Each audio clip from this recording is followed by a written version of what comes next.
We the people, in order to form a more perfect union. The United States Constitution is a living document. We are not the nation that we are today without the unapologetic fight for black liberation, because everyone benefits from it. The gutting of the Voting Rights Act unravels democracy, undermines the rights of all Americans. The single most powerful word in our democracy is the word we. We the people. We shall overcome.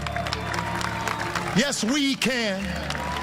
I think it said we were making progress, and it was a big step when you think of the history of our country as we celebrate our 250th birthday, that we came a long way. No great progress is achieved without a lot of struggle, and we've got to struggle ahead.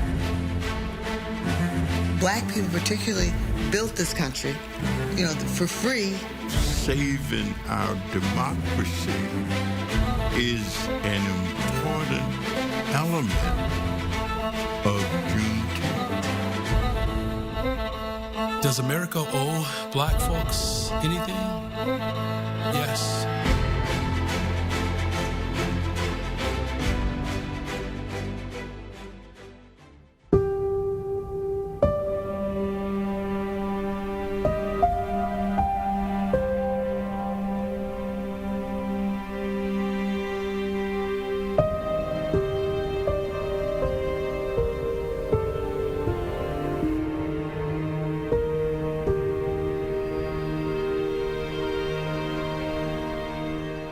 "250 years ago, America's founding fathers penned a document that began with 3 simple words: we the people. The Constitution breathed life into the United States, a country founded on freedom and resistance. But that freedom did not extend to all.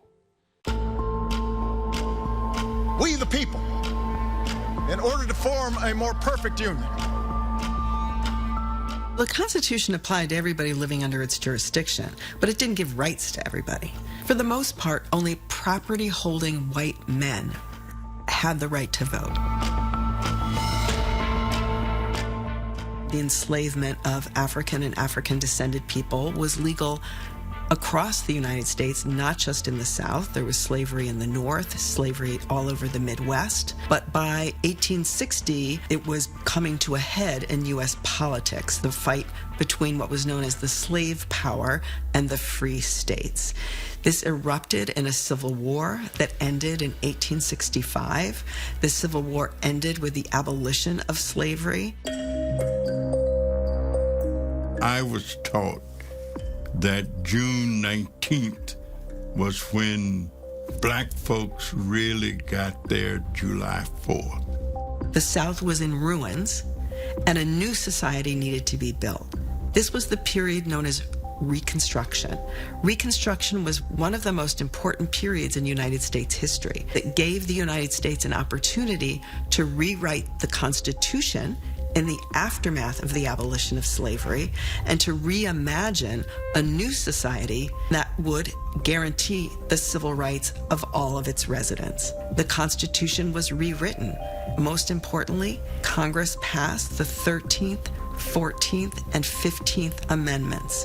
The 15th Amendment barred discrimination based on race.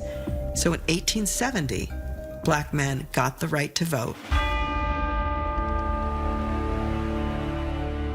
This was transformative and enabled an extraordinary period of black participation in governance and in electoral life. During the period of Reconstruction, 2,000 African Americans held appointed or elected office in the South.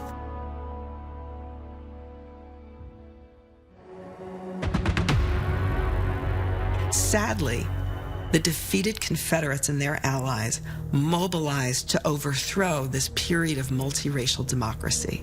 Through fraud, but mostly through violence, the overthrow of Reconstruction was brutal.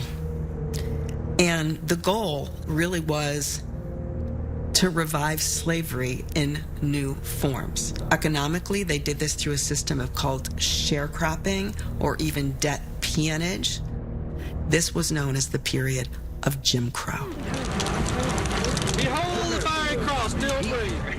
Entities such as the Ku Klux Klan, violent white extremist vigilante groups, used the threat of violence and actual violence. Let me say that the cross is an inspiration, a sign of the Christian religion, a symbol of faith, hope, and love. We do not burn, but light. Black people, black women, black men, black children were lynched, who were accused of all kinds of so-called violations, not taking their hats off in front of a white person, not moving off the sidewalk if a white person was walking by.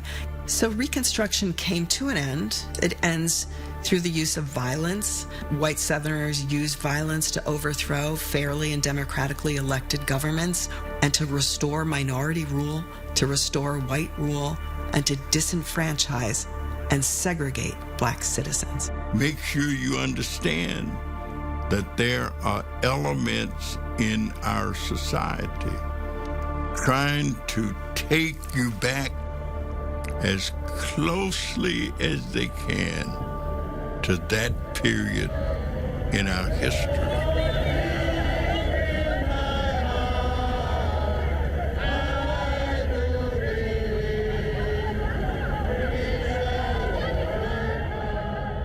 Equal protection under the law did not exist for African Americans. During my childhood, there was black this and black that and white this and white that. I lived in the rural South where they had drinking fountains that were whites only and blacks only. You're ordered to disperse, go home, or go to your church. I mean, we lived at that moment listening to Dr. Martin Luther King, listening, knowing what was going on with freedom riding. Boogie, get out of the way! Come on, get out of the way! Oh, I've been hit so many times, I'm immune to it. We even tried to talk like Dr. King. We tried to walk like Dr. King. Dr. Martin Luther King Jr. was a civil rights icon and fierce advocate for the right to cast a ballot. He demanded federal intervention to fight voter suppression tools like poll taxes and beyond, leading to one of the most consequential legislative victories in American history. President Johnson addresses a joint session of Congress to push a voting rights bill aimed at ending discrimination. It would appoint federal voting registrars in some instances and put an end to complicated literacy tests and other hampering tactics. The Voting Rights Act of 1965 was passed by Congress, recognizing that we needed additional tools to implement and effectuate the 15th Amendment to the Constitution and the protection of the right to vote regardless of race in this country. Today is a triumph for freedom, as huge as any victory that's ever been won on any battlefield. Today, we strike away the last major shackle of those fierce and ancient bonds. Today, the Negro story and the American story fuse and blend. In the same room where President Lincoln signed the first Emancipation Order in 1861, President Johnson signed the 1965 Voter Registration Act and pledged to millions of Americans a new chance to find a political voice. This law will ensure them the right to vote.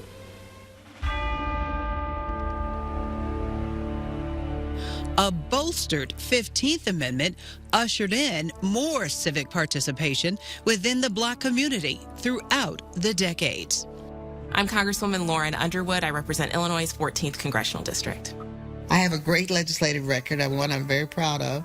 I have been pleased, excited, and delighted to represent the 7th Congressional District of Illinois for almost 30 years. Ultimately propelled me into government and running for office really was this belief that I could make a difference. People of Chicago are counting on us to work together, to collaborate to make their lives better every day.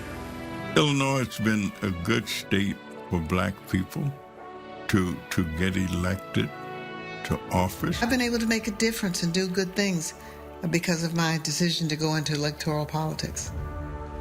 Political power is defined, quite frankly, in Chicago, right? It was the election of the first black mayor in the history of Chicago that drew President Obama to this city. History! History was made tonight! Black representation at every level of government is important because it's in some ways through the exercise of political power that Americans are able to defend their rights and opportunities. You have to be on the inside, right? If you want to be part of the power structure deciding the basic rules in which how a society is organized and governed. When we are well represented, it is far more likely that the decisions will benefit all of the American people and not just a few. What is required of us now is a new era of responsibility, a recognition on the part of every American that we have duties to ourselves, our nation, and the world.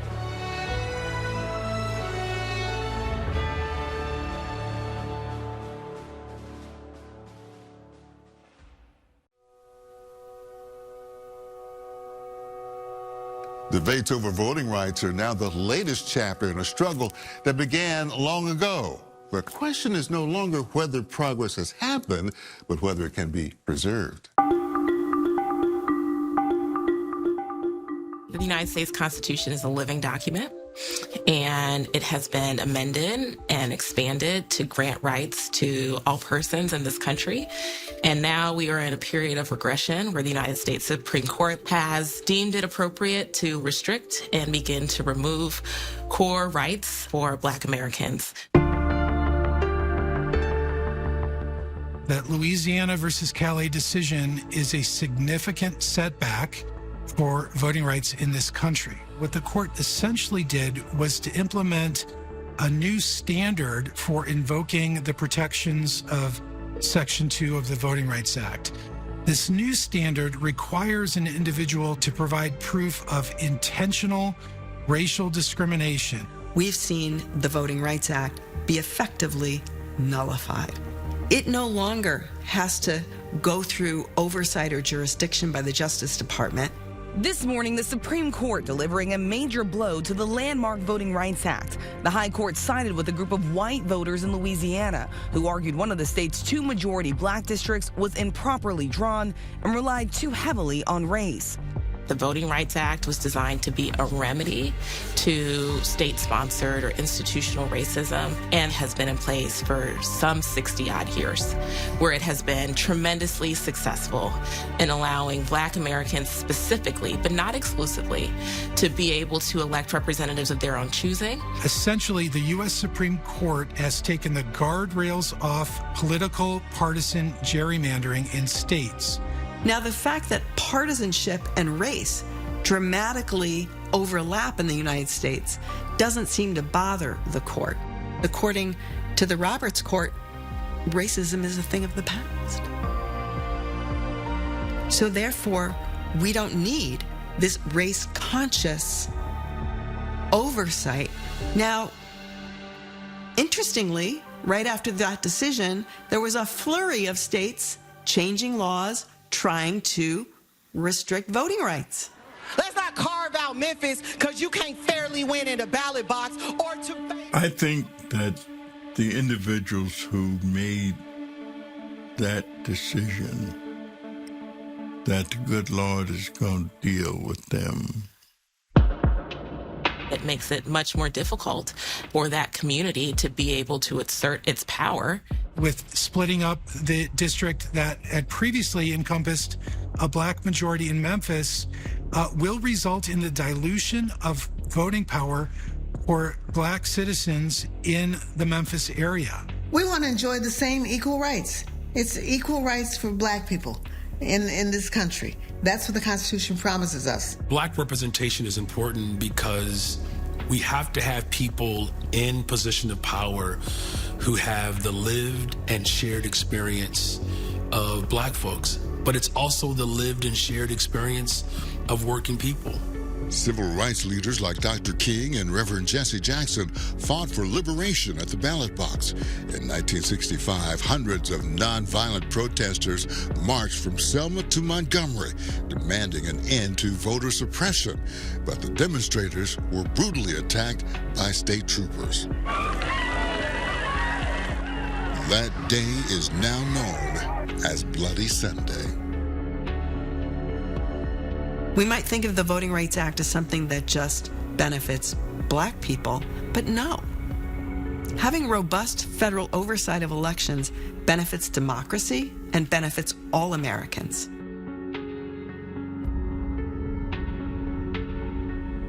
At Blue Cross and Blue Shield of Illinois, we are committed to ensuring you and the ones who put their trust in you the widest access to the best care at the best value, where you need it, when you need it. So count on a bond that keeps us at the center of trust. From all of us at ABC7, Happy Father's Day.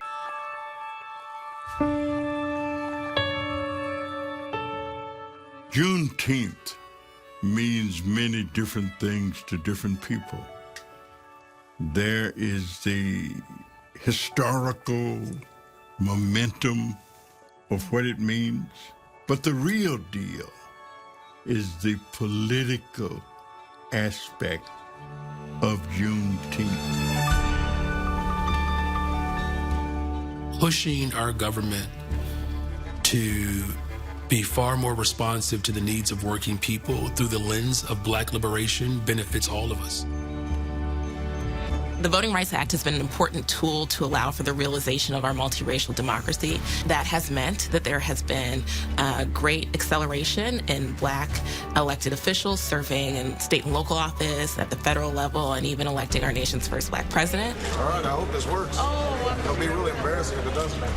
African Americans have done well in Illinois. Black elected officials, Carol Moseley Braun, the first African American woman elected to the Senate. And of course, we've sent the only African American to become president, the Honorable Barack Obama. But we've had Senator Emil Jones, who was president of the Senate. Chris Welch is the Speaker of the House. There were no black people in the Senate at the time that I ran, at all. I had an obligation to step in to try to represent all these millions of black people who had no voice at that point. Icons like Shirley Chisholm and Jesse Jackson helped pave the way. Though they did not win the nominations, their successes showed us just how powerful the Voting Rights Act is. So she became not the first black woman to run for president, but the first black woman to really vie in a serious way for the Democratic Party nomination to be president of the United States. In 1983, Jesse Jackson witnessed the historic election of Mayor Harold Washington. This is not a black campaign. The first African American to be elected mayor of Chicago. This had a big impact on Jesse Jackson because what he saw is that the number of black voters jumped in 1983. Well, I'm happy to see all of you this morning. I worked very hard for the people of Illinois. I mean, all the people of Illinois. I filed a lawsuit along with Dick Newhouse, and it was called Crosby versus State Board of Elections. The issue was that the reapportionment discriminated against black voters and Hispanic voters as well. What was happening in our case was fracturing. You take a black community and you split it up in a lot of different districts. We were able, however, to get the court to agree that this fracturing had been deliberate and that they needed to redo the maps, and that's what they did. We picked up one black Senate district, the first Hispanic Senate district, and 3 House districts for the black community. Now, a new crop of leaders is emerging to pick up the mantle. In 2017, when I was making the decision to run for Congress, healthcare was the top issue on the minds of voters. I mean, honestly, my family was like, okay, girl, we support you, but wow, are you sure that's what you want to do? I was a 30-year-old black woman with natural hair, and, I was a registered nurse and had never been elected before. These same folks had supported President Barack Obama, but I'm not President Obama. And so, I didn't know what was possible. And then y'all saw what happened. We messed around and won, and it was very exciting. We are not the nation that we are today without the unapologetic fight for black liberation, because everyone benefits from it. When we secure public accommodations, whether it's education, housing, healthcare, transportation, good paying jobs, everyone benefits. Lauren is a health professional. Jonathan Jackson is a chip off the block. He has some of the persona of his father, but he is an outstanding individual in his own right. We look at Juneteenth. How did it get to be a national holiday?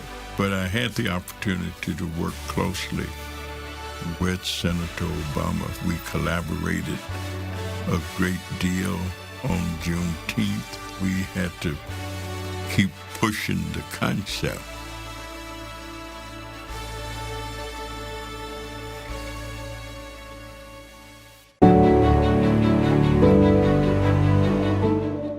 When Barack Obama became president, millions celebrated what seemed impossible decades earlier. For some, it was validation. For others, it was vindication. But perhaps most importantly, it was proof that history can bend in unexpected ways. Freedom from slavery is really very important to the black community, but it's also important to the country. It made us a better nation. Juneteenth and the fulfillment of the dream here in America, I believe, is inextricably tied. Sometimes you take a step back or a step sideways, but when we the people get involved and engaged and appreciate that these ordinary folks around our great country can do extraordinary things, magic happens. President Obama was an example of what it means to believe in this country. There has always been sort of contesting stories in America. One story is we find these truths to be self-evident, that all men, all people are created equal, endowed with certain inalienable rights. But there's always been a part of our story that is about the strong trying to dominate the weak. This country wasn't designed to be everybody marching in lockstep. The premise of this country is everybody gets a right to say, no, I don't agree with that. I challenge that. No, Obama, I think you're making a mistake, and then we have a conversation about it. And then it gets settled in an election, and all right, if enough people decide I didn't know what I was doing, then you move on to the next person. In this moment, people are doubting their agency and whether they have the ability to change the course of history, which is what democracy offers us. The people who walked across the Edmund Pettus Bridge in harm's way, they knew they were facing an uphill battle, and yet they stared danger in the face, right? And so we can't let the fact that it looks like our representation is being diminished keep us from fighting. We can't, when people make it more difficult for us to vote, that doesn't mean we shouldn't vote. No great progress is achieved without a lot of struggle, and we've got a struggle ahead of ourselves. As we celebrate Juneteenth, the expectation is that we are celebrating a victory here in Chicago around protecting our elections. A couple of months ago, we began to work on an ordinance that is named in honor of Reverend Jackson, the Protecting Our Democracy Ordinance, which will work to safeguard local elections here in Chicago. What we need to think about in Illinois and in every other state now is how do we replace the protections that have been lost at the federal level? How do we replace those at the state level? We're doing that right now in Illinois, working with a coalition to to advance what's called the Illinois Voting Rights Act of 2026. This is an attempt to replace what's been lost through the Federal Voting Rights Act. People want life, liberty, and the pursuit of happiness. You put those things together, and what you have is a formula that still works. It worked in 1776. It works now. Democracy from the very beginning has been a speculative venture. Nobody had ever tried governing themselves in modern history in the way that the founders of the American Republic did. And there are a lot of reasons for people to be doubtful about democracy, but they should not lose faith in themselves. And this business of holidays, yeah, it's a holiday, but it's a teaching holiday. And so it's not just a celebratory time to have a shot at something and a little barbecue. It's so much more than that. When we lose faith in each other,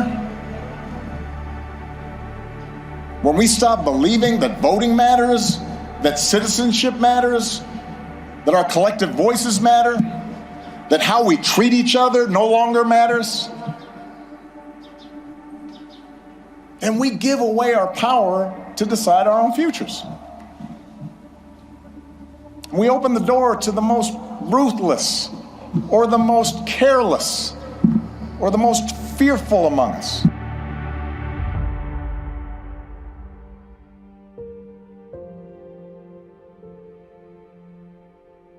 Juneteenth teaches us that freedom can be delayed.